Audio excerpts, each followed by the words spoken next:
Hello, everyone. We made it to the last discussion of the course. It has been great learning and researching alongside all of you. Um, for this week's discussion, I decided to continue on my previous blog post on Walt Disney. Um, as we're focusing on the post war era, the Walt Disney Company really grew, particularly in opening Disneyland in 1955. The idea for Disneyland came to Walt Disney in the 1940s when he would take his daughters to Griffith Park in California on Saturdays. He stated in an interview that he would sit there and watch them enjoy the merry-go-round while he would eat peanuts. It was here that he decided he wanted to create a place where parents and children could have fun together. Over the next 15 years, he would tinker with ideas until he landed on the concept for Disneyland. Walt Disney wanted Disneyland to be unlike any other place, as he wanted it to reflect a fair amusement park, an exhibition, a city from the Arabian Nights, and a metropolis of the future all in one place. He hoped it would be a place where the magic of the world and films would come to life for families. He stated that it would be a place of hopes and dreams, facts and fantasy all in one. To establish this idea, he set up a new company in 1952 called WED, which stood for his own initials, Walter Elias Disney. And this company would focus on really trying to get Disneyland in place and get it going.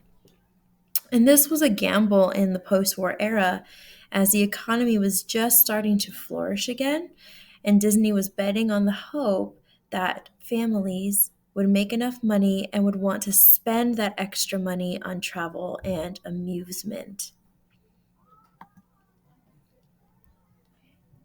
Well, Disneyland will officially open its doors on July 17, 1955. They started with an invitation only gala. However, the idea of Disneyland already took the country by storm, and there were thousands of people who attempted to enter with counterfeit tickets. Walt Disney welcomed everyone with his opening day speech, calling it a happy place where he hoped guests would find joy and inspiration.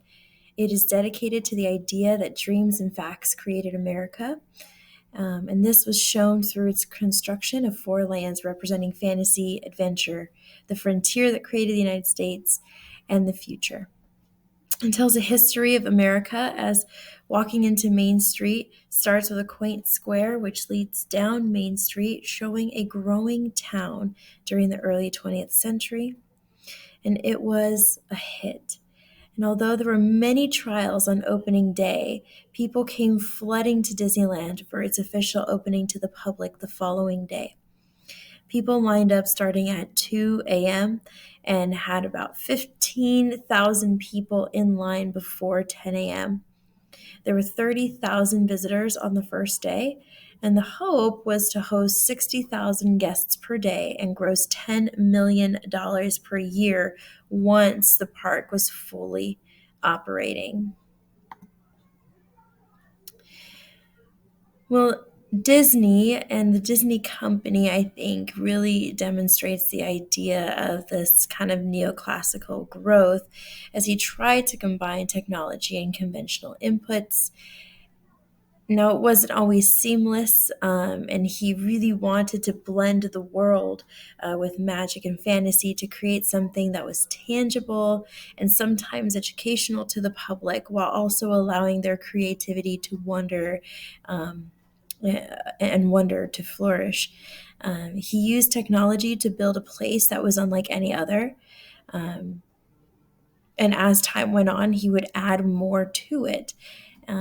So much so that today, Disneyland and the Disney Company continues to be a global phenomenon.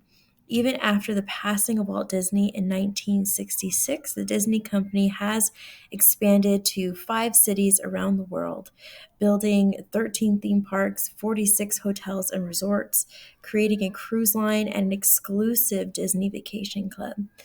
A study conducted in 2013 even showed that the company saw 132.5 million visitors in the parks.